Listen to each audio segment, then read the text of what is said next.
In the glittering heart of New York's Gilded Age, where chandeliers sparkled and every gaze could crown or condemn, a single dance set scandal aflame. Francesca Templeton, daughter of a fading name, dared to waltz with a man society called unworthy. Thomas Whitmore, a steel magnate scarred by tragedy and burdened with secrets. What began as whispers in the ballroom would soon become a storm, testing love, reputation, and the fragile balance between duty and desire. Before we begin, tell us from where you're listening today and share with us what you love most about period romances, the passion, the drama, or the forbidden choices. New York City, February of 1895. The chandeliers of the Waldorf's Grand Ballroom cast 1,000 glimmers upon the polished marble floor, as if the stars themselves had descended to witness the closing ball of the winter season. Laughter echoed beneath the gilded cornices. Strings of a Strauss waltz filled the air, and crystal flutes shimmered with golden champagne. Yet amid the glittering spectacle, Francesca Fanny Templeton stood utterly still, alone, though surrounded by hundreds. She wore seafoam silk taffeta, stitched by hand, with ivory lace hugging her shoulders, in a style just daring enough to be noticed, but not to provoke scandal. Her auburn hair was swept into a low chignon, a few tendrils framing her pale, freckled cheeks. The Templeton emerald brooch, her mother's last heirloom of real worth, pinned her bodice with trembling defiance. At 26, she was no longer the fresh bloom of debutante spring, but neither had time withered her beauty. It had, instead, sharpened it into something far more dangerous, a beauty laced with silence and sadness. Across the ballroom, matrons whispered behind silk fans, "Poor dear, still unmarried. A shame." And with those eyes, but their eyes held triumph, not pity. Fanny knew the rules. Women of good breeding must never appear eager. And yet, there she was, unclaimed, untouched, unwanted, save for the fortune hunters who knew her family's coffers were hollow. Her mother, perched like a falcon near the musicians, tilted her head and gave a discreet nod toward Philip DeWitt. He was perfectly acceptable, handsome, heir to a railroad fortune, and thoroughly boring. He approached Fanny with the confident smirk of a man who knew her options were thinning. She could feel his gaze before he spoke, a gaze that weighed her like a number, not a woman. Fanny smiled without warmth and took a calculated step back. Then, before reason could reclaim her, she turned toward a man standing alone by the far column. He was tall, broad, entirely out of place. His evening coat, though well-tailored, bore none of the subtle flourishes that marked the old families. His bow tie was plain, his gloves worn. His face, partially shadowed by the candelabra, held a stillness that was almost unsettling, except for one thing, a pale scar traced along his right cheek, cutting a quiet line through otherwise stern features. He wasn't speaking to anyone. He wasn't trying to be seen. Fanny stepped toward him, one breath, then another. "Would you care to dance?" she asked. The man blinked, as if unsure he had heard her correctly. His voice, when it came, was deep and smooth, like steel cooling in water. "If you wish, miss." They stepped onto the floor. Conversation ceased. The orchestra hesitated for a heartbeat, then resumed. Fanny could feel the eyes burning into her back, her mother's shock blooming like a silent scream. The man held her gloved hand gently, as if unused to such softness. His movements were careful, too careful, and she realized with a strange flutter that he was nervous. "You don't belong to this room," she said quietly. "No," he replied, "but neither do you." The words struck her like a bell inside her chest. They danced, imperfectly, awkwardly, but there was something true in every step, something unspeakable pressing against the space between them. When the music faded, he released her hand with a reverence that unsettled her far more than any improper touch. Before she could ask his name, he offered a faint bow. "Thank you, Miss Templeton." "Dumb," and then he vanished into the crowd. It wasn't until a curious murmur reached her ears that she turned to the direction of two gentlemen arguing near the punch table. I tell you, that was Whitmore. Thomas Whitmore, the steel man, the one with the scar. I thought he never attended society functions. Exactly, which makes her dance with him all the more curious. Fanny's breath caught. Thomas Whitmore. The name echoed like the aftershock of thunder, a magnate, a mystery, and now her last waltz of winter. By the time the gas lamps flickered out along Fifth Avenue, the gossip had already taken root. At breakfast, the drawing room of the Templeton townhouse, once the scene of glittering brunches and discreet musical recitals, was heavy with silence. The crisp February sunlight filtered through damask curtains, gilding the silverware with a deceptive warmth. Yet no fire burned in the hearth, and the tea had already gone cold in its pot. Fanny sat stiffly at the end of the long mahogany table, her gloved hands resting atop her lap. The New York world lay open before her, the ink still fresh. On the society page, in a column nestled between engagement announcements and travel notes, a short but explosive line stood out in elegant cursive. One belle of old society caused quite a stir last evening by waltzing with an unfamiliar gentleman of industrial bearing. The mystery man bore a noticeable scar, and a name best left unspoken in polite company.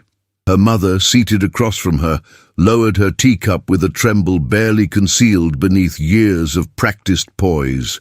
"Francesca," she said, her voice low but vibrating with suppressed fury, "do you comprehend what you've done?"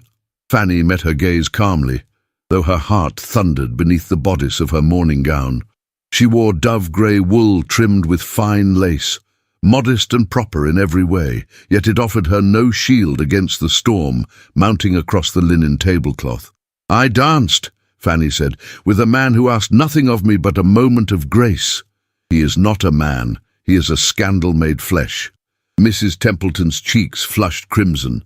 "A labourer with a fortune, yes, but not a gentleman, not one of us." Fanny folded the newspaper with careful fingers. "His name is Thomas Whitmore." At that, her mother gasped, as if the name itself were a profanity. She stood abruptly, the folds of her mourning blue morning dress rustling with agitation. "He is steel, Francesca. Steel and coal and soot, and the blood of men who die in his factories while he counts his millions. You were seen dancing with him, smiling at him. What do you think the Van Alstynes will say?" "What they always say," Fanny replied. "Only now, it will be about me." That evening's waltz had already become the week's most whispered headline. She had committed no sin, made no vow, only accepted a dance. Yet the ballroom, with all its polished civility, had witnessed her trespass. And society, ever thirsty for a breach of decorum, had begun its quiet, merciless circling.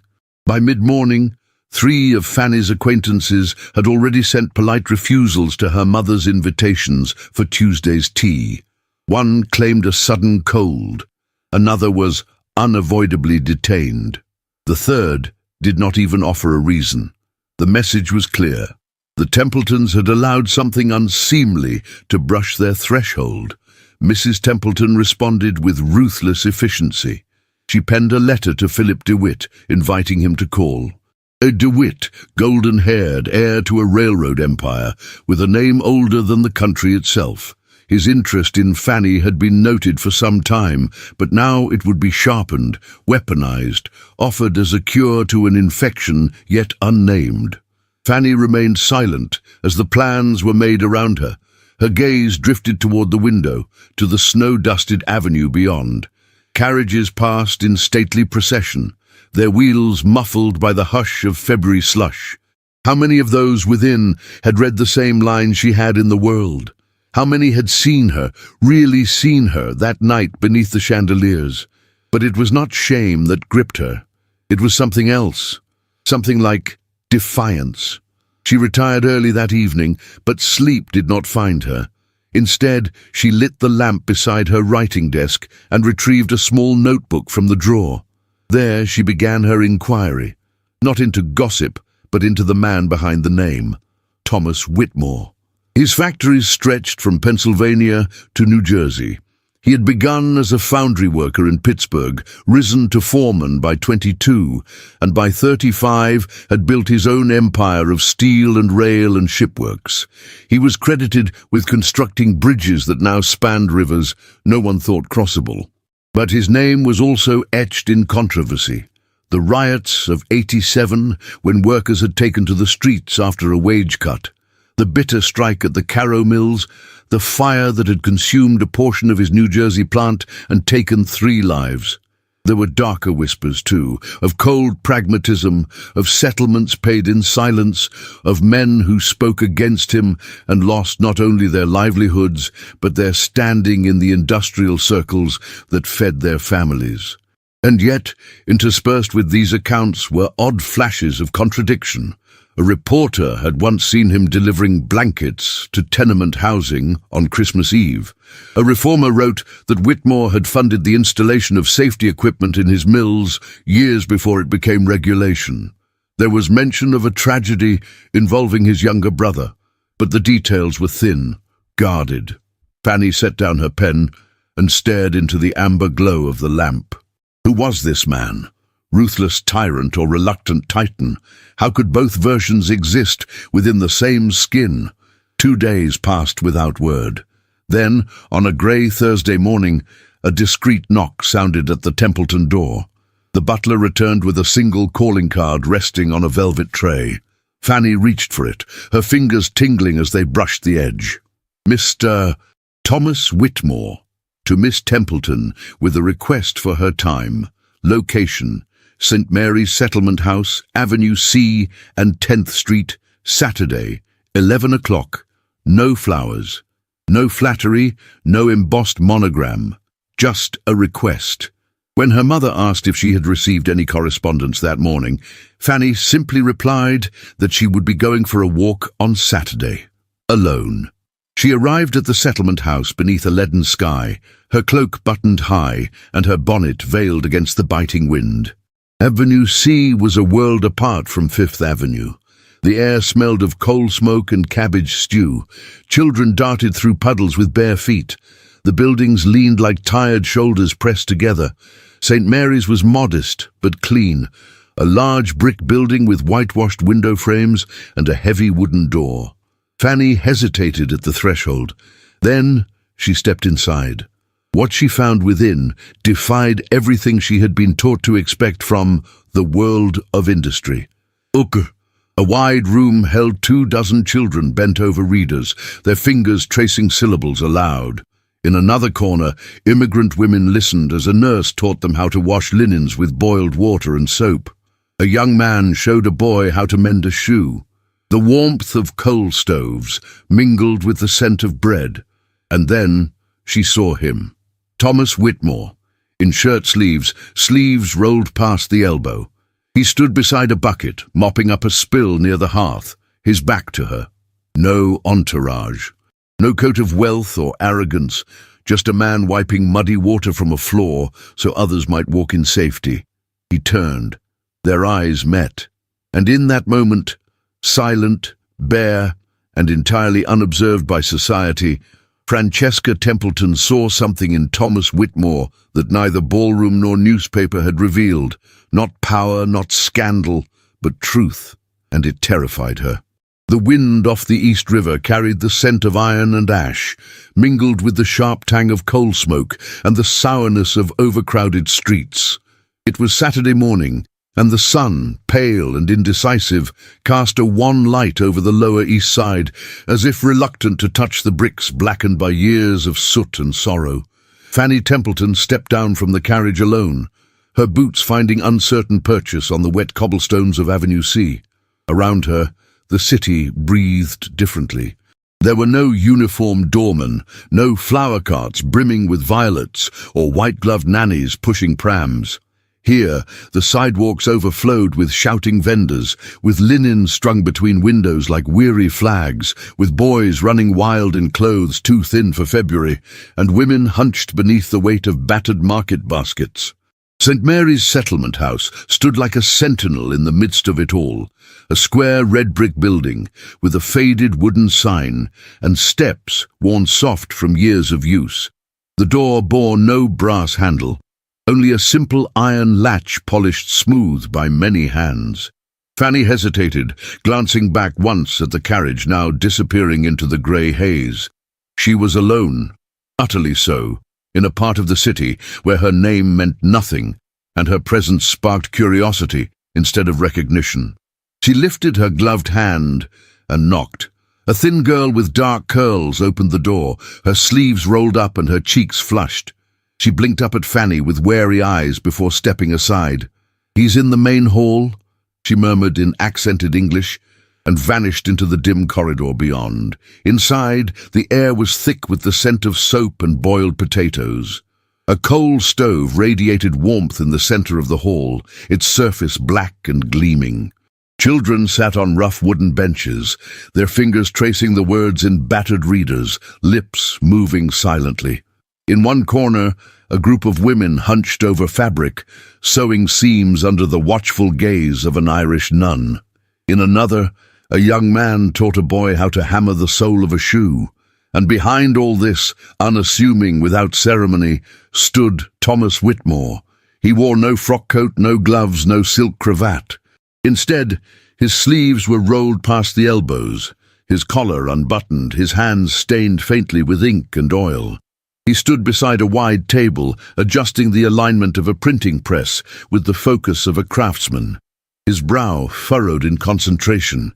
Yet when he looked up and saw her standing there, something shifted, an intake of breath, a moment of stillness that reverberated deeper than any greeting. "Miss Templeton," he said, his voice low and steady. "You came." "Oh, I said I would," she replied, removing her gloves one finger at a time. She had chosen her attire with quiet deliberation. A dove-grey walking dress with modest embroidery at the cuffs, a matching cloak trimmed with dark velvet, and a bonnet that framed her face without drawing attention. No pearls, no silks, no unnecessary flourishes. She had not come to impress. She had come to understand. Thomas set down the wrench and gestured to a bench near the stove. "Would you like to sit?" Fanny did not sit. Instead, she stepped further into the room, her gaze sweeping over the scene around them. A boy sneezed loudly. A baby wailed in the nursery upstairs. A woman spoke in Polish, gesturing to her pregnant belly as she asked the nurse something urgent. There was nothing elegant here, no music, no chandeliers, no measured speech. But there was life, honest, hard, and relentless. "How long have you supported this place?" she asked quietly. He crossed his arms, wiping one palm against the other absently. 8 years, since I built the second foundry in Newark. The workers needed more than wages. They needed places like this. Education, food, medicine. A place where their children could read instead of cleaning chimneys. She looked up at him, really looked, at the scar on his cheek, the tension in his shoulders, the way his eyes never rested long on one thing but kept scanning the room as if measuring its needs. He did not walk like a gentleman. He walked like a man used to being in motion, a man who carried weight invisible to the eye. "And why invite me here?" she asked, her voice softer now. He hesitated. Then he met her gaze, unflinching. "Because if you're going to judge me, I'd rather you see what I build with your own eyes, not through gossip, not through a ballroom lens." Fanny drew in a breath. "I did not come to judge." "No," he said, and a flicker of something unreadable passed over his face. "Then why are your hands trembling?" She looked down. They were trembling, just slightly, enough to betray that this visit, this place, mattered more than she had dared admit even to herself. Before she could respond, a small boy with hair like straw and a patch sewn over one eye darted toward them, tugging on Thomas's coat. "Mr. Whitmore! Mr. Whitmore! The stove's gone cold again!" Thomas crouched immediately. "Show me." The boy took his hand and pulled him across the room. Fanny watched as Thomas knelt beside the stove, checked the firebox, and gently coaxed the flames back to life. The boy watched him with adoration. A moment later, Thomas returned to her side, dusting ash from his hands. "They trust you," Fanny said. "I earn it," he answered. She nodded slowly. "Every day." Their eyes locked, and in that suspended moment, something passed between them. Not affection, not yet, but something rawer. Recognition, the meeting of two souls, shaped by different worlds, but tempered by similar hungers, for meaning, for honesty, for something unpolished and real. Fanny's throat tightened. "This is good work, Mr. Whitmore. Thank you for letting me see it. You're the first person from your world who's wanted to." She bit her lip. "I think I stopped belonging to that world the night I danced with you." That, at last, drew a reaction. His gaze dropped for an instant, as if her words had struck somewhere deep. Outside, church bells began to chime noon. Fanny gathered her gloves once more. "I should go." Thomas walked her to the door. As he opened it for her, he did not bow nor reach for her hand. Instead, he asked, "Will you return?" She turned to him, the cold wind catching her veil and lifting it briefly between them. "I don't know," she said, "but I will not forget." She descended the steps, her boots clicking softly on the stone, and disappeared into the grey churn of the city. That evening, back in the parlour of the Templeton house, her mother waited with narrowed eyes and a handkerchief pressed to her temple. "You went," she said. "I did." Mrs. Templeton rose. "That dance was an indiscretion, but continued involvement. Francesca, that becomes a stain." Fanny met her mother's fury with quiet steel. "And what is your remedy then? Marry me off to DeWitt and pretend I never felt anything beyond silk and silver?" "Exactly that," her mother snapped. "You are a Templeton. You do not belong in places that smell of soot and desperation." But Fanny no longer heard her. Not fully. She had seen something today, not just a man, but a world her society refused to acknowledge. And in that world, she had found a version of herself unmoored from drawing rooms and debutante lists. A version that, though uninvited, was no longer willing to remain silent among the forgotten. Winter in New York wore its finest mask that February. Snow drifted softly over the city like powdered sugar over a fading cake, hiding soot-stained buildings beneath a mantle of fleeting purity. The icicles along the cornices of Fifth Avenue townhouses shimmered like chandeliers in the morning sun. But beneath the stillness, something restless stirred. A whisper, a question, a name spoken too often in parlours and carriages alike. Francesca Templeton had become a subject of speculation. It was not her gowns, still modest, still elegant. It was not her behaviour, still composed, still dignified. It was his name, Thomas Whitmore. He did not court her in the way society expected. There were no bouquets of hothouse roses, no diamond pendants delivered in satin boxes, no invitations to the Metropolitan accompanied by a chaperone and 6 witnesses. Instead, his courtship arrived in quiet, deliberate fragments, slipped into the fabric of her days like threads that caught the light only when one looked closely. One morning, a parcel wrapped in brown paper arrived by messenger. Inside was a slim volume of essays, The Labourer's Dignity by Jane Addams, with a note written in a firm, unembellished hand. "You spoke of wanting to understand. These pages helped me once. Perhaps they will help you too. T.W." Another day, an invitation arrived, not for supper or dancing, but for a public lecture at the Cooper Union, on tenement reform and industrial accountability. It was not an affair for debutantes or heiresses. It was a gathering of reformers, journalists, working-class leaders, and one steel magnate seated quietly in the last row. Fanny went alone.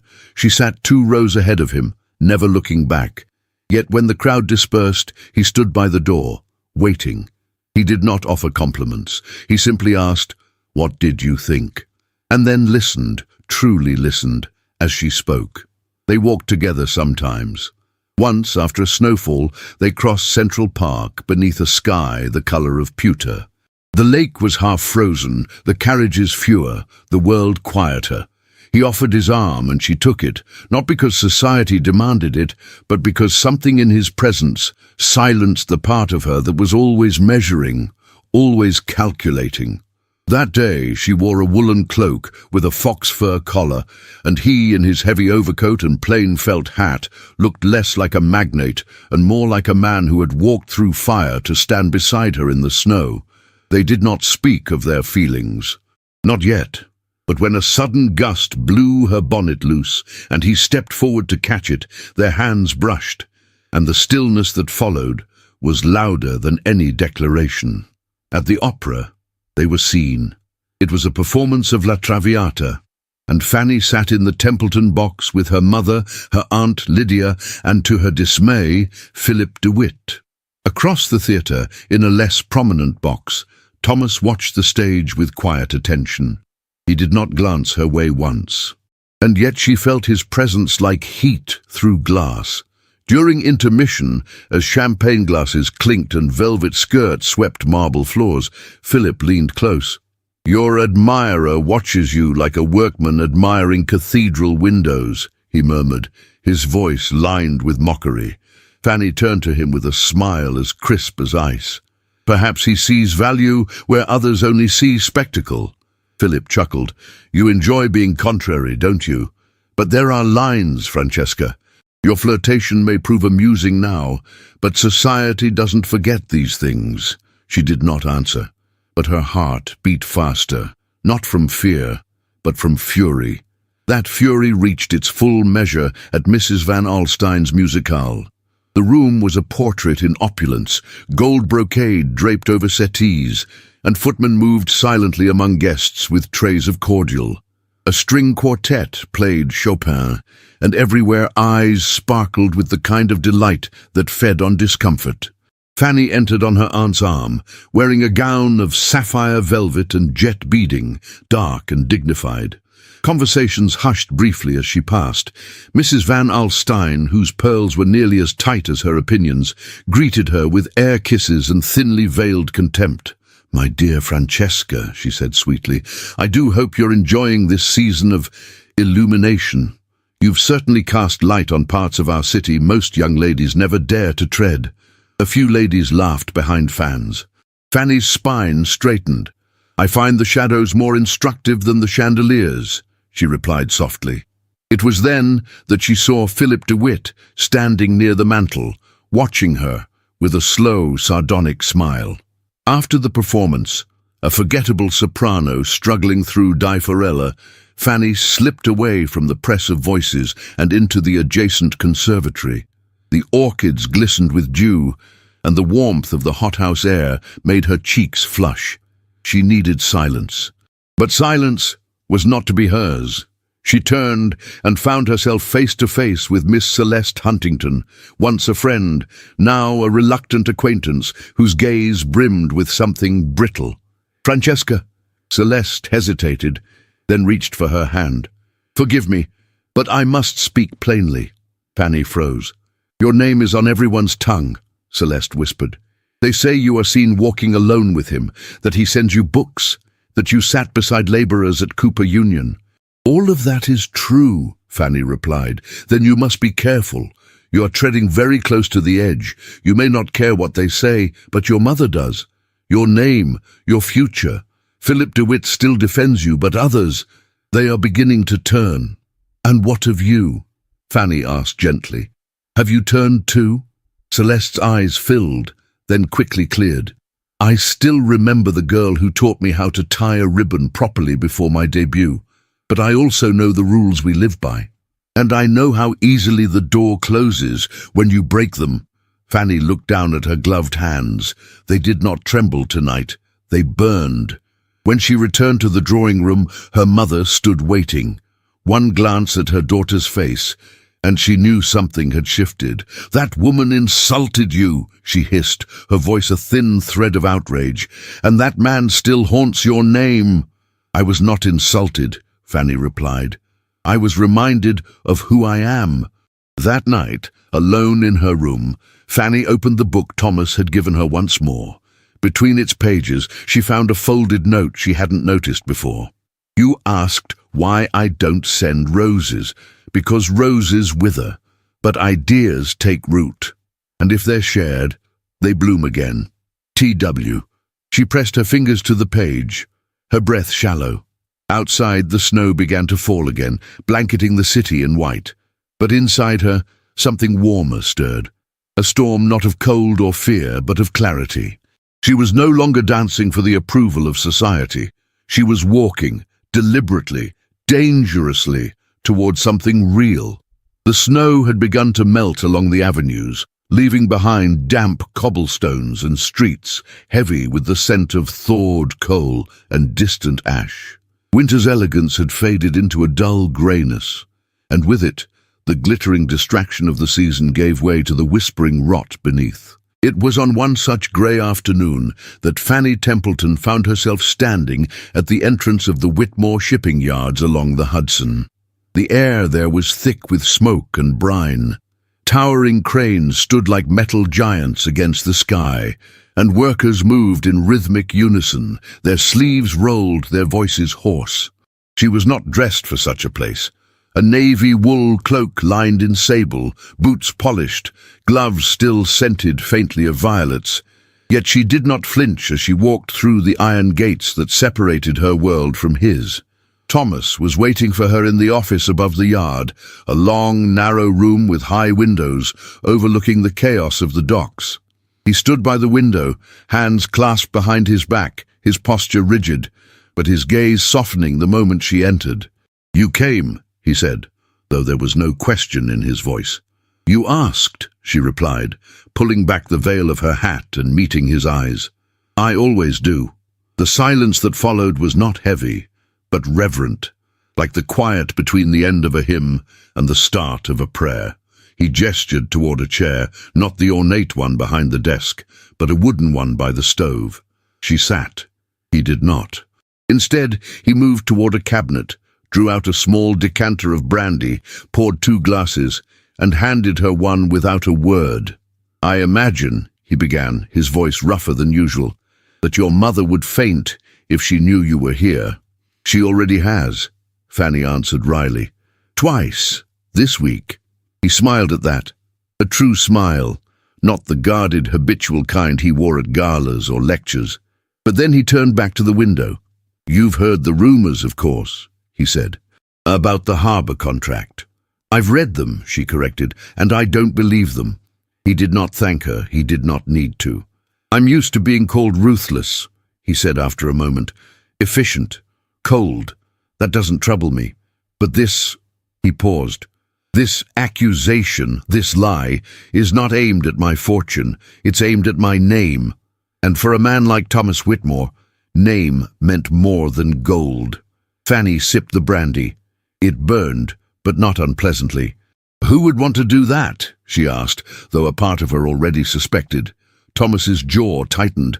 "I've made enemies. I've cut through contracts others fought years to win. I refuse to grease hands or host dinners for aldermen. I don't charm. I build." He turned toward her now, his face shadowed by the grey light. "There's something you should know, Francesca, about the scar and my brother." Her breath caught. "You don't have to—" "I do." He crossed the room slowly, as if the telling itself weighed more than steel. Then he sat, not on the chair opposite hers, but on the edge of the desk, closer, as if needing proximity to ground himself. "His name was Ezra," he began, eyes fixed not on her, but on some memory that lived in a place she could not reach. "He was 4 years younger, finer than me, smarter, gentler. He wanted to teach, not build. But when I opened the foundry, he came to help. Said he believed in what I was doing." A pause. There was a crack in the furnace line, a hairline. I knew it. I'd seen the pressure rising for days. The inspectors didn't flag it. I told myself it could wait. His hands flexed slowly, the knuckles white. It didn't. Fanny remained still. She felt the pull to touch him, to reach for his hand. But this was a grief that had never been shared. It had been locked behind rivets and iron. And now it was melting before her, word by word. It happened at dusk. There were sparks. Then a roar, like the world breaking. He was closest to the breach. His voice broke, but he did not stop. I pulled him out. I carried him through the fire, but the damage was done. The skin on his arms, his lungs. He didn't last the night. Fanny's eyes filled. I'm so sorry. Thomas looked at her now, fully. The scar along his cheek seemed deeper in the dim light. This, he said, lifting his hand to the mark on his face, was the price I paid, but not the only one. I see him in every furnace, every heat gauge. I've rebuilt the entire system. I shut down the line for 6 months, installed safety valves no one else wanted to invest in. He exhaled. I don't tell anyone this, because sympathy doesn't change risk, and men don't follow a leader who bleeds. Fanny stood then, slowly, the brandy glass forgotten on the floor beside her. She crossed the room and stood before him. You didn't bleed that night, she said softly. You've been bleeding ever since. Their eyes locked, not as strangers, not as flirtation, not as rebellion, but as something unspoken, forged in the quiet agony of guilt and the rare grace of understanding. Her fingers hovered near his, and in that silence he reached for her first, not in passion, but in gratitude. Thank you for telling me, she whispered. Now let me tell you something. He looked at her, waiting. I hate the world I live in, she said, her voice low and tremulous. Not the clothes, not the music, but the rules, the constant measuring of worth by last names and inherited paintings and whose great-grandfather signed what. I'm tired of being told that a woman's only currency is her compliance. Her hands were shaking now. I want to be useful. I want to matter. I don't want to be a wife kept in velvet and used for dinner conversation. He studied her face. You could matter, he said. Anywhere. She smiled faintly. Perhaps, but I don't want to matter alone. Before he could answer, a knock rattled the office door. A foreman entered, breathless, holding a folded newspaper. Sir, this just came from the press. You'll want to see it. Thomas took the paper, unfolded it, and read. His face changed. Fanny leaned in. The headline, bold and cruel, read, Whitmore accused of harbour bribery, empire built on broken law. Below it, a column penned with venom. Accusations. Anonymous sources. Mentions of secret meetings, of untraceable funds, of whispers in City Hall. No evidence, only speculation. Dangerous, seductive speculation. It's begun, Thomas said. Fanny touched his arm. We'll face it. But even as she spoke the words, she felt the storm gathering, and somewhere in a parlour uptown, Philip DeWitt sat in silence, too quiet to be innocent. The city had turned colder, not in temperature, but in manner. The chill no longer came from the wind off the Hudson, but from behind closed doors, from the brittle smiles of society matrons, from the quiet refusals written in graceful calligraphy. Francesca Templeton had become an uncomfortable subject, and by extension, so had her mother.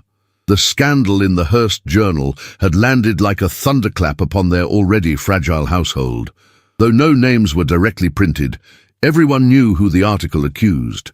Thomas Whitmore's face, hard-lined and scarred, had been crudely sketched above the headline, the ink heavy and unforgiving. Her mother had collapsed upon seeing it, claiming a sudden fever. In truth, she could no longer bear to look her daughter in the eye. Fanny had read the article once, then again, then a third time. She'd searched it for facts, for evidence, for substance, but there was nothing. No proof, only shadows pretending to be truth. Anonymous informants, hushed whispers about meetings behind closed doors. It was all strategic filth, carefully crafted for those hungry for scandal and blind to substance. Yet it worked. By the end of the week, invitations stopped arriving. The florist no longer delivered as regularly. Aunt Lydia cancelled an afternoon tea without excuse. Even Celeste Huntington, ever the kind friend in appearances, had written a note of regret, claiming that the flu had gripped their house and would likely linger indefinitely. Fanny stood at the tall windows of her sitting room, watching the carriages pass below, the clatter of hooves muffled by the damp. The city went on, but she felt as if the earth had shifted beneath her feet. She had sent 2 notes to Thomas. He had replied to only one. Let them speak, he had written. I have lived with worse. The truth will out in time, but if you stand with me now, your name will fall long before mine rises again. She had stared at the words for an hour, memorizing them until her hands trembled. That morning she made her decision. She would not wait for time. She would search for truth. Down the corridor, beyond the hush of her mother's room, and the careful movements of silent maids, another door creaked open, her father's study. Once, it had been the command center of a man whose voice once guided financial empires. Now it sat in the dust of disgrace, with its leather chairs faded and its fireplace cold. Her father sat hunched at his desk, spectacles perched on the bridge of his nose, his hair more silver than she remembered. He looked up as she entered, blinking in the lamplight. "Francesca," he said softly, "is your mother unwell again?" "She's always unwell now," she replied, approaching. "But I didn't come about her. I came about you." He raised an eyebrow, curious. "I need your mind," she said gently. "The one that built the Templeton name, the one that once read contracts the way priests read scripture." He removed his spectacles and studied her carefully. "What do you want, child?" "To find the lie," she said, eyes gleaming with urgency, "to uncover the root of it. This scandal against Thomas, it's not chance. It's crafted, designed to ruin him, and I suspect I know who benefits most." He was silent a long moment. Then, slowly, he stood. His voice was quieter now, but not weak. "Sit," he said, "and bring the papers." They worked for hours, their heads bent over every article, every public document regarding the harbor contract, every published interview and city minutes. Her father moved slowly, but with clarity. He spotted inconsistencies in phrasing, strange timelines, sudden approvals. Then, at dusk, Fanny laid the letter on the desk, the one the journal had printed as proof. Her father read it aloud once, then twice in silence. He rose, crossed the room, and opened a drawer. From within he pulled an old correspondence, a letter signed years ago by DeWitt's cousin, Mr. Charles Ashford. He laid it beside the newspaper clipping. The signature was identical, too identical. Her father turned toward her. "This," he said, "was traced." Her breath caught. "You're certain?" "As certain as I am that your mother will have my head for this," he replied. "And yet, I believe the time for silence has passed." They penned a letter to the district attorney, then another to a journalist known for chasing truth rather than gossip. Finally, Fanny folded the evidence, the forged letter, the matching signature, the discrepancies, and placed it in a lacquered envelope. She stared at it, the weight of it heavy in her gloved hands. "I must deliver this," she whispered. Her father nodded. "Then go." But Thomas would not receive her with gratitude. He met her in the quiet of the settlement house, where the lamps cast golden shadows against worn brick, and the hum of the city seemed a world away. He stood by the window, arms crossed, his face unreadable. She offered him the envelope. He did not take it. "I know what it is," he said. "Then you know it's enough to clear your name." Thomas's jaw tensed. He looked not at the letter, but at her. "And yours?" he asked. "Will this letter clear yours?" "I don't care." "You should." "I won't." Still, he did not move. "I won't fight this in their arena," he said. "I won't beg for a place at their table. If I answer this now, I give them power." "If you don't," she replied, her voice trembling, "they take everything." He walked toward her slowly, his steps deliberate. "And you?" he asked, standing just close enough to feel her breath. "What do they take from you?" "Everything I was supposed to be," she whispered, "and everything I no longer wish to become." The space between them pulsed. Then she turned, not to leave, but to act. The next morning, Francesca Templeton walked alone into the office of the district attorney. She laid out the forged documents.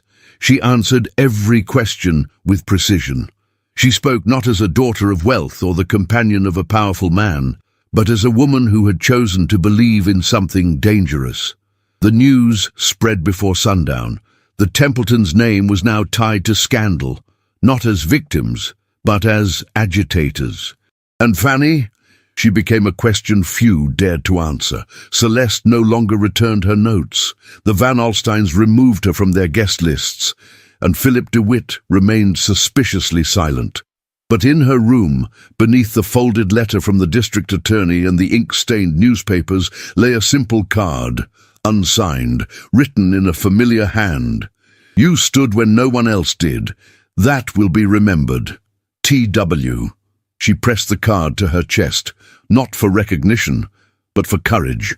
The cold that morning was not of winter, but of something deeper, a silence that settled into the seams of Francesca Templeton's gloves, into the wool of her cloak, into the hollow space between her shoulder and her mother's absence. The handsome carriage pulled to a stop at the corner of Center Street and Franklin, just outside the white limestone facade of City Hall. The sun shone with indifference, lighting the grand columns and the frost-fringed pavement where newspapermen loitered with ink-stained fingers and keen eyes, ready to pounce on the scent of power or disgrace.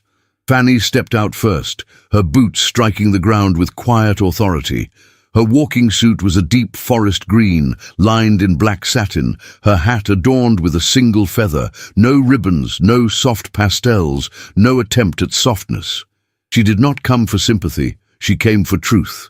At her side, walking slower than he once did, but with shoulders squared by purpose, was her father, once a man whispered about in banks and boardrooms, now just a name half remembered on old ledgers. Yet that morning, with a folded dossier tucked beneath his arm and pride rekindled in his blood, Henry Templeton looked like the man he had once been, and the man his daughter had never stopped believing in. They climbed the steps in silence.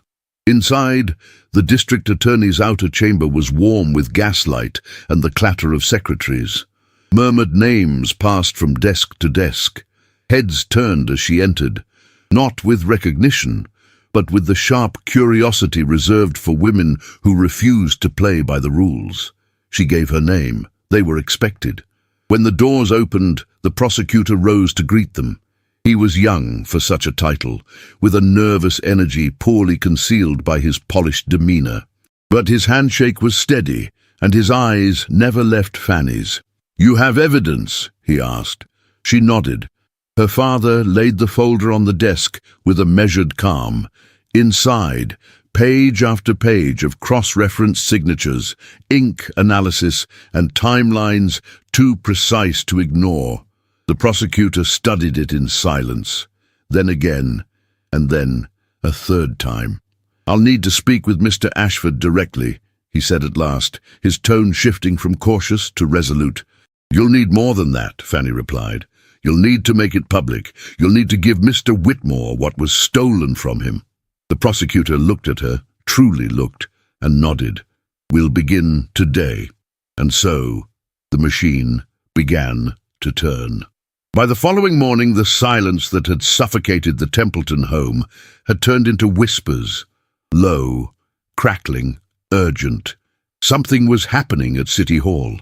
Rumors stirred in the parlor rooms, in the clubs, even at the dressmakers. Francesca Templeton, it was said, had walked into the lion's mouth with her father and returned unburned, but the lion still had teeth. Her mother, upon hearing of the visit, packed her trunks and left for her sister's estate in Connecticut, declaring herself unable to endure the city's cruelty. In truth, she could no longer bear the sound of her daughter's name in other women's mouths. Fanny remained in New York, alone. The days that followed were slow, agonizing. She walked through streets where once she had been admired, now glanced at with subtle aversion. In the florist's shop, the assistant turned away, feigning distraction. In the bookshop, she overheard two women whisper, not cruelly, but with something worse, pity. Yet even in isolation, she walked with purpose. She returned to St. Mary's twice that week. There, no one looked away. The immigrant women took her hands and thanked her for the extra coal delivery. The children called her Miss Fanny with cheerful irreverence. And in the hall where Thomas had once shown her the stove, a new plaque had been nailed to the wall. Whitmore Literacy Room, in honor of Ezra Whitmore. She stood before it a long time. She did not cry. On the fifth morning after their visit to City Hall, the butler entered her sitting room with a trembling hand and a folded edition of The New York World. He placed it on the tea table, said nothing, and left. Fanny unfolded it slowly. Front page, Ashford confesses to letter forgery. Whitmore cleared. Below, a column dense with revelations. Under the pressure of formal questioning and the threat of perjury, Charles Ashford had admitted to authoring the forged letter. He had used a signature template from old correspondence, created a false timeline of meetings, and planted the letter through a discreet contact at the Hearst Journal, hoping to undermine Whitmore's bid for the new shipping line. The instigation, though not proven in court, was strongly implied to have originated from a rival family with economic interest in the harbour contract. Philip DeWitt's name was never mentioned directly. It didn't need to be. Fanny read the article twice, then a third time. She folded it neatly, placed it in the fire, and watched the flames consume the lie that had nearly broken them all. But the city did not forgive quickly. The invitations did not flood back. The matrons who had once called her charming now called her dangerous. Her name remained a matter of discomfort. But something had shifted. On the 7th night, she attended a concert at Steinway Hall, alone. She wore black velvet, no jewelry. She entered with her head high and took her seat at the center of the hall. The whispers began at once, but so did something else. Celeste Huntington approached her during intermission, offering a hesitant smile and a gloved hand. "You look radiant," she said, "even when you terrify the entire mezzanine." Fanny smiled faintly. "They'll recover, perhaps, or they'll start copying you." Behind them, Mrs. Van Alstyne stood rigidly, lips pursed, eyes locked on Fanny's profile. She did not speak. She simply watched. And for the first time, there was no mockery in her gaze, only caution. Fanny sat through the second half of the concert in silence.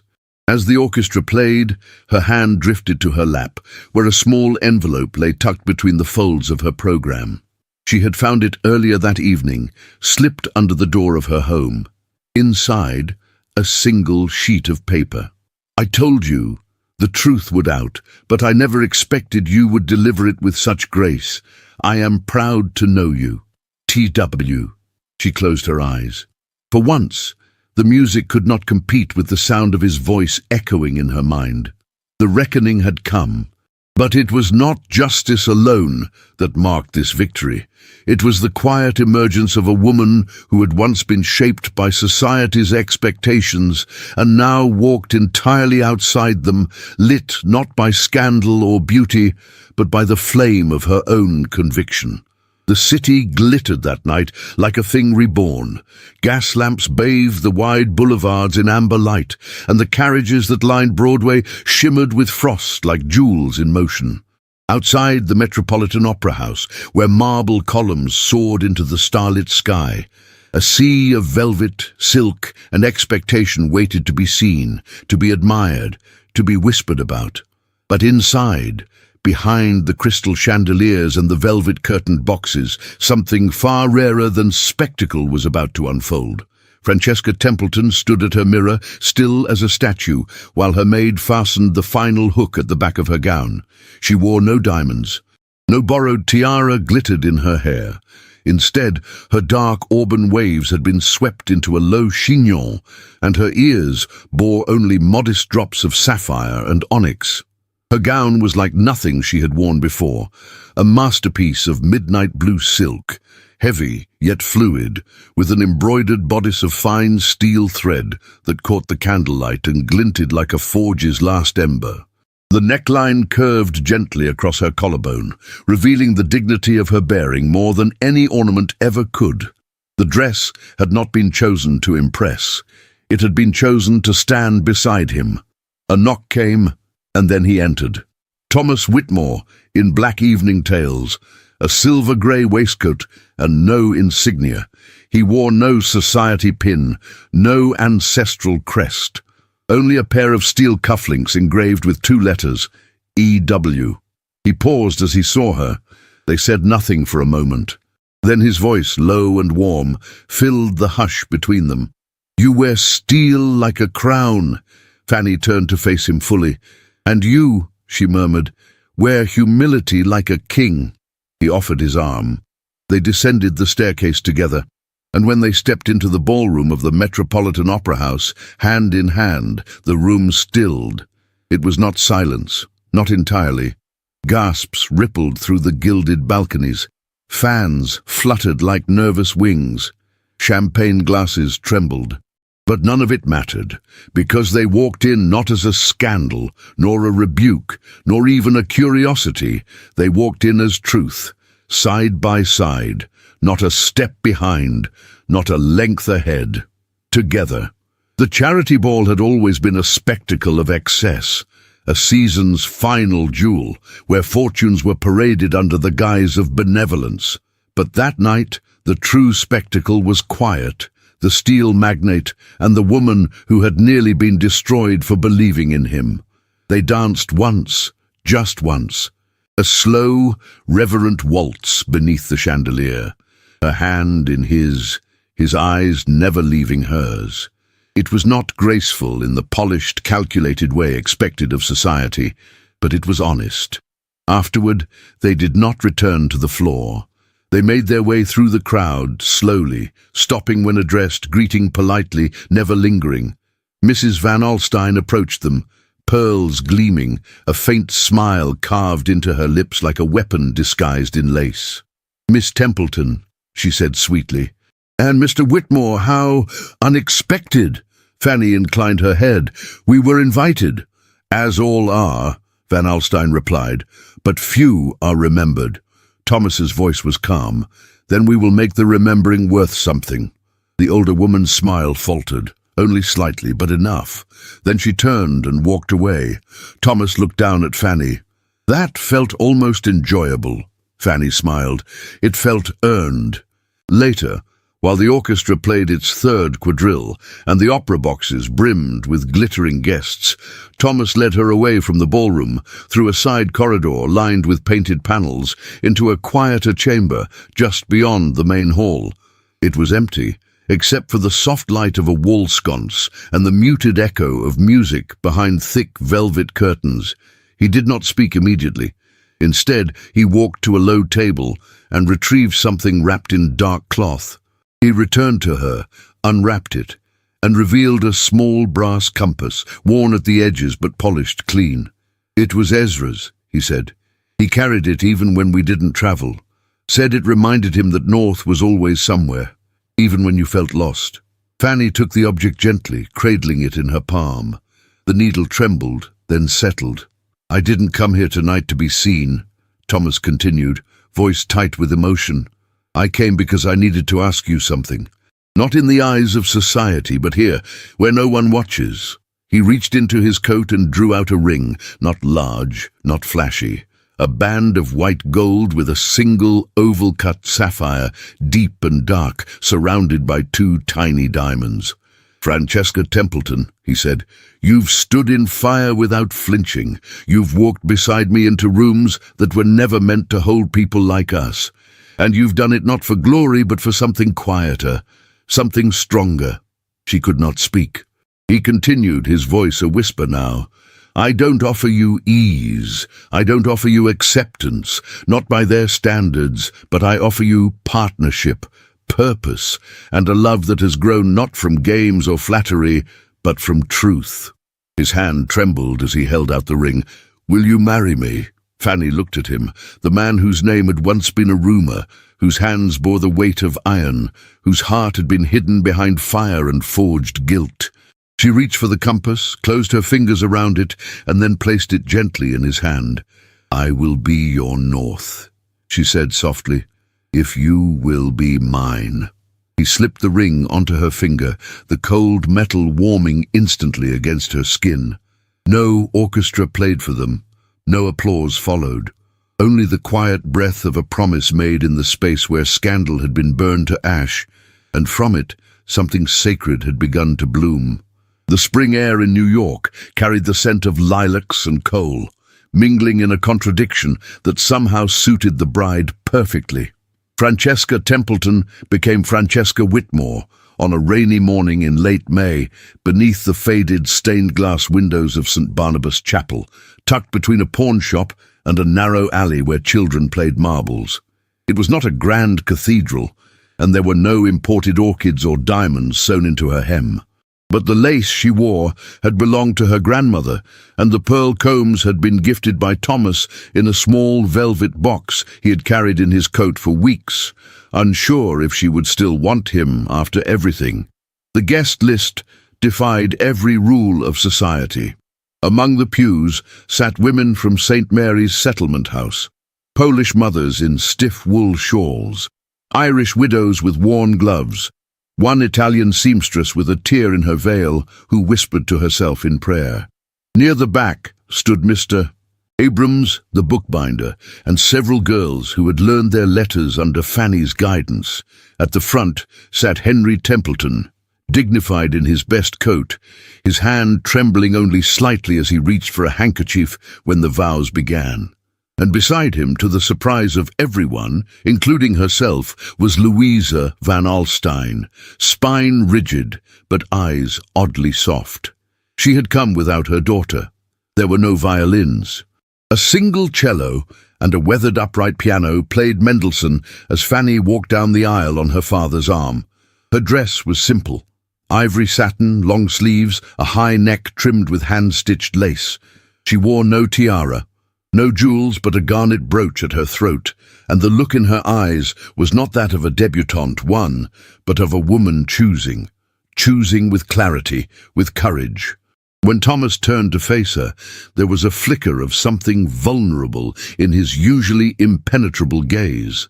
His scar, visible now without the distraction of society's glare, seemed less like a mark of shame and more like a badge earned.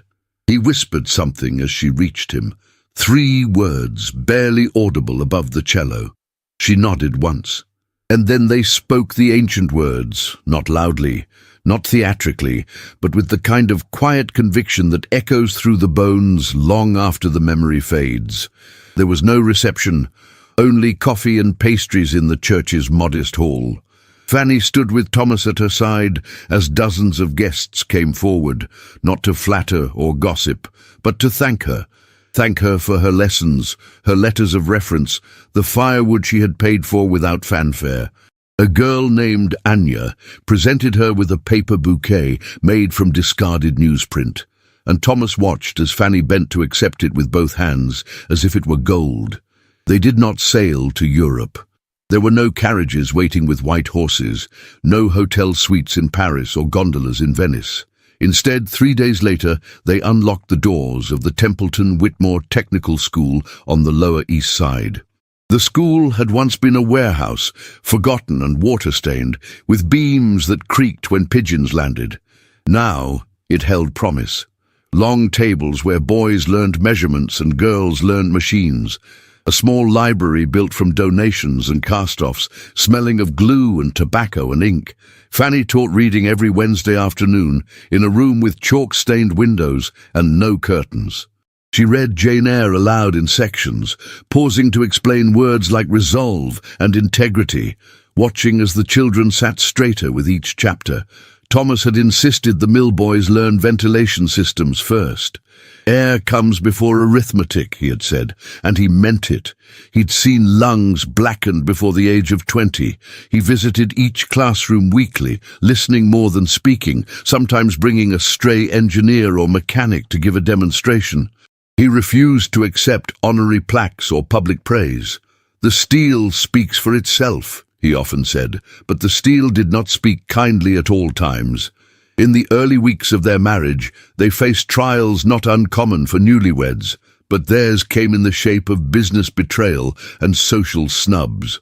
A cousin of DeWitt attempted to sabotage the new shipping contract by proposing an alternate route, one that cut across land owned by Thomas's mills, forcing a potential buyout or delay.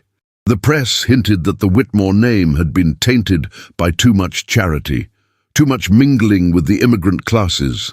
The Hearst Journal ran a column titled, "Gown Hemmed in Ashes, Is Mrs. Whitmore Society or Savior?" The phrase spread like smoke. They were denied entry to 2 balls that season. Fanny received back her own engraved calling card, torn in half. At a dinner hosted by the Langleys, she overheard the phrase "factory wife" whispered by a woman she had once lent gloves to. But they endured. Thomas remained steady, never raising his voice, never mocking the petty cruelty of those who had once courted his investments. He held her hand each evening as they read by lamplight. She preferred Emerson. He leaned toward Darwin. They disagreed over wallpaper, over paint colors, over the hiring of a particular secretary whom Fanny found too flirtatious. But in each disagreement, there was tenderness, respect, a willingness to bend. On their third-month anniversary, he surprised her by commissioning a mural in the school's foyer, a steel tree with golden leaves, each one bearing the initials of a student who graduated. Fanny touched the first leaf with reverence. "They'll think it's too grand," she whispered.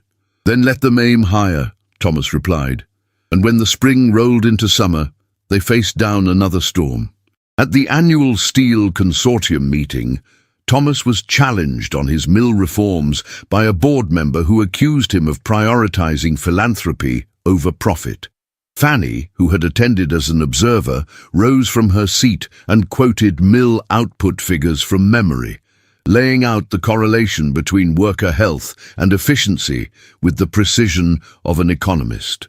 There was a long silence after she spoke. One man applauded. Only one. But Thomas reached for her hand under the table and held it the entire ride home. That night, she whispered against his chest, "We don't just live together, Thomas. We build together." He said nothing, only pressed a kiss to her temple and held her long after the lamp was extinguished. Their marriage was not one of fanfare or fairy tales. It was something forged, tested, tempered, a union not of convenience or calculation, but of choice, of fire and steel. And through each trial, each sideways glance and boardroom threat, they became not just partners, but pillars. Whispers still followed them. But now, those whispers spoke of admiration, of curiosity, of a pair too strange to be dismissed, too sincere to be scorned, and in the privacy of their home, a modest townhouse with creaky steps and a garden, Fanny tended herself. There was laughter.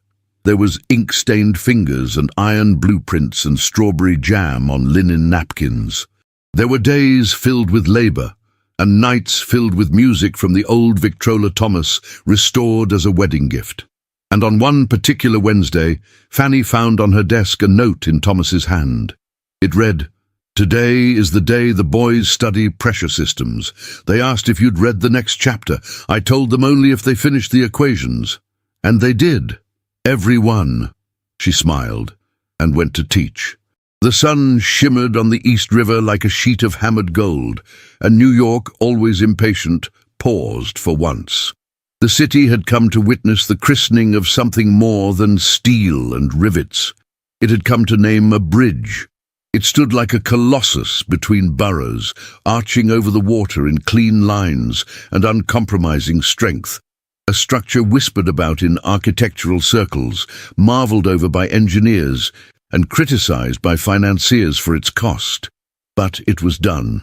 And on this crisp autumn morning, the Whitmore Bridge was ready for its unveiling.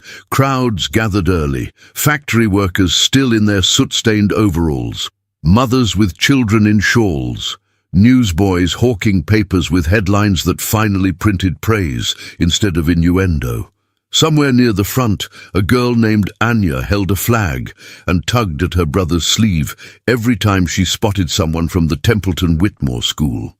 Fanny stood beside Thomas, her gloved hand resting lightly in the crook of his arm.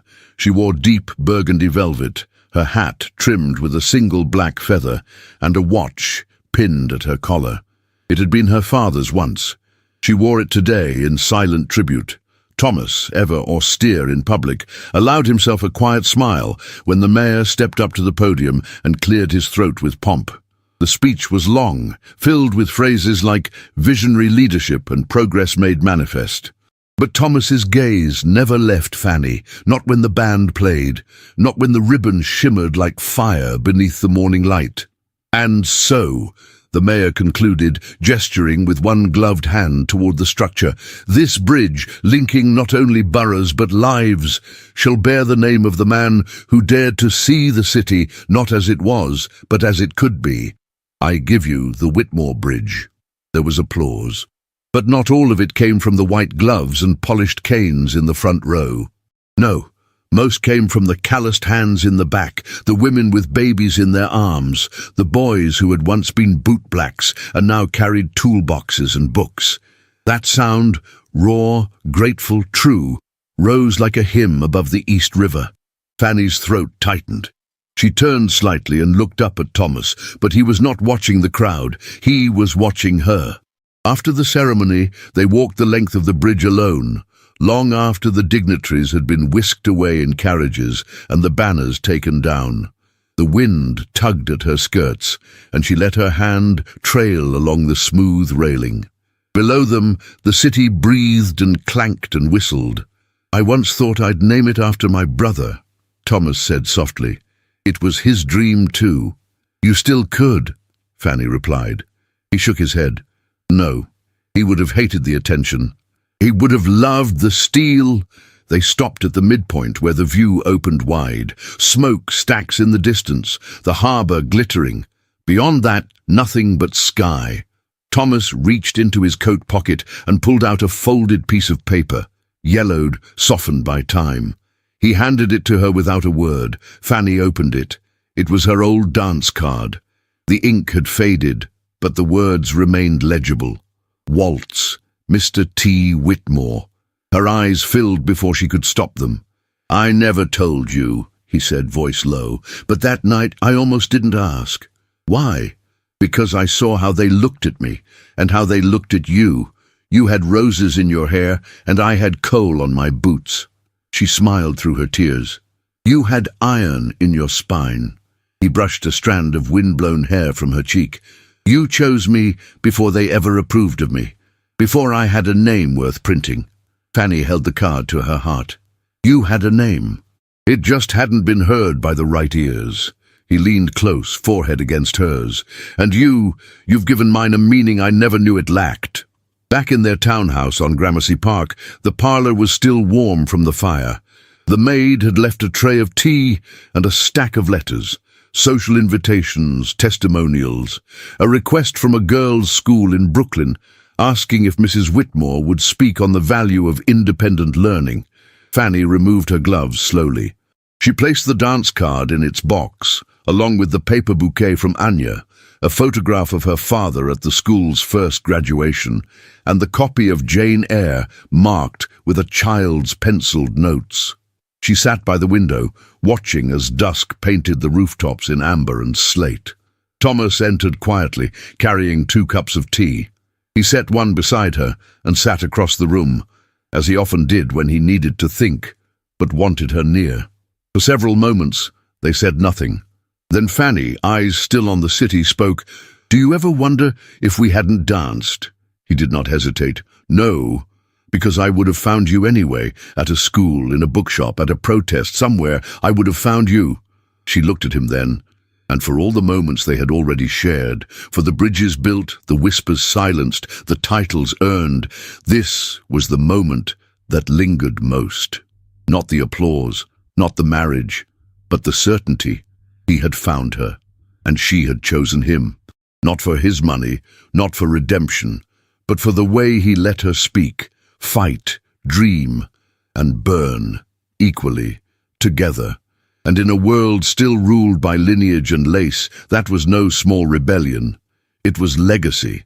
The house on Gramercy Park had changed over the years, yet sunlight still found the same corners where Francesca used to dream by the window, before her name was ever whispered in headlines or etched into the marble of philanthropic halls. Outside, autumn clung to the trees like golden lace, soft and fleeting. Inside, the scent of ink, old books, and honeyed tea lingered. It was a day like so many others, quiet in its beauty. But Francesca felt it. How time had folded itself around her life. How memory lived, not in milestones, but in small, radiant moments. She stood in the library, sorting through correspondence. One letter bore the crest of a girls' college in Boston, requesting her presence as a guest lecturer. Another came from the technical school she had helped build. Her Wednesday reading class had doubled in size. At 36, Francesca Templeton Whitmore had become to some a symbol, to others a scandal-turned success story.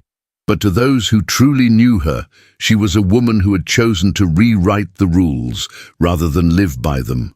The papers had long since stopped calling her the Steel Magnate's bride. Now they called her Director, Patroness, Mrs. Whitmore, or simply Francesca Templeton, depending on the angle of the article. Her favorite title, however, remained the one whispered to her in the still hours of the morning: Mama. Eleanor was 5 now, a willful child with curls like spun copper and a ferocious love for stories where girls wore trousers and tamed dragons. James, almost 10, spent his afternoons at his father's mills, asking questions about pressure gauges and steam valves, then returning home to help his mother shelve books in the school's modest lending library. Thomas remained her harbour, steady, thoughtful, sometimes gruff with fatigue, but always generous with his silences, the kind that said, "I see you. I still choose you." They no longer needed grand declarations. They had built something stronger, a life shaped by shared purpose, forged through battles fought side by side. Their marriage was not a fairy tale, but a revolution in velvet gloves. Francesca often received invitations to teas and musicales once denied her. Some she accepted, others she declined. She preferred the evenings spent hosting scholarship students for dinner or teaching immigrant girls how to sign their names with ink-stained fingers and trembling pride. Not all had forgiven her audacity. Some never would, but enough had learned to respect it. Even her mother, once rigid with society's expectations, now visited often, bringing warm lemon cakes and gently correcting Eleanor's French. At the last visit she had said, "You've done well, Francesca, not because you married wealth, but because you refused to be purchased." Francesca had turned away to hide her tears, not of sadness, but of something older, deeper, recognition, vindication. And sometimes, on nights when the world felt too loud or too shallow, she would climb to the attic where old things were kept. Dance cards, dried roses, a handkerchief embroidered with a name she almost married. In the bottom of a carved walnut box, she kept the one relic that mattered most, a faded square of ivory parchment. Waltz, Mr. T. Whitmore. That single line had unravelled her fate. She did not choose Thomas for his fortune, nor for the murmurs of scandal he carried like a second skin. She chose him for the fire he bore within, and because he had not tried to extinguish hers. And now, a decade later, the world was slowly catching up to the truth Francesca had always known, that a woman's value was not measured by dowries or debutante gowns, but by the depth of her convictions, the sharpness of her mind, and the courage to dance with the wrong man in front of all the right people. That afternoon, Eleanor tiptoed into the attic with a worn copy of Jane Eyre tucked under her arm. "Mama," she whispered, "read me the one where the girl runs away but comes back stronger." Francesca smiled. "All right," she said, lifting her onto her lap. "But tonight we start with a story of a girl in a pink dress who was never meant to stand out but ended up changing everything." And as her voice filled the room, soft and certain, the autumn sun poured in like applause, warming the dust, the pages, and the heart of a woman who had never stopped choosing herself. Some stories don't end with fireworks, but with the steady glow of a love that chose truth over appearances, purpose over privilege, and dignity over silence. Francesca and Thomas taught us that sometimes the most powerful revolutions begin quietly, in a single dance, in a whispered promise, in the courage to defy what society expects. Their journey wasn't easy. It was built on loss, risk, and sacrifice, but also on respect, integrity, and love that only grew stronger with time. If you were moved by their story, if you believe that real love is forged in fire and not in fairy tales, we invite you to share this video with someone who still believes in second chances and quiet strength. Maybe it's your mother, your sister, or a dear friend who's always dreamed of a romance written in stardust and steel. And if you made it all the way to the end, type the word waltz in the comments below. That way, we'll know you walked every step of this journey with us, from the first scandalous dance to the final sunrise over Gramercy Park. Don't forget to check the story suggestions in the cards. We've prepared more historical love stories filled with strong heroines, unforgettable twists, and the kind of emotions that linger long after the screen goes dark. Thank you for being part of this moment. Your presence here keeps these stories alive. Until the next one, may you always choose the kind of love that lets you shine just as brightly.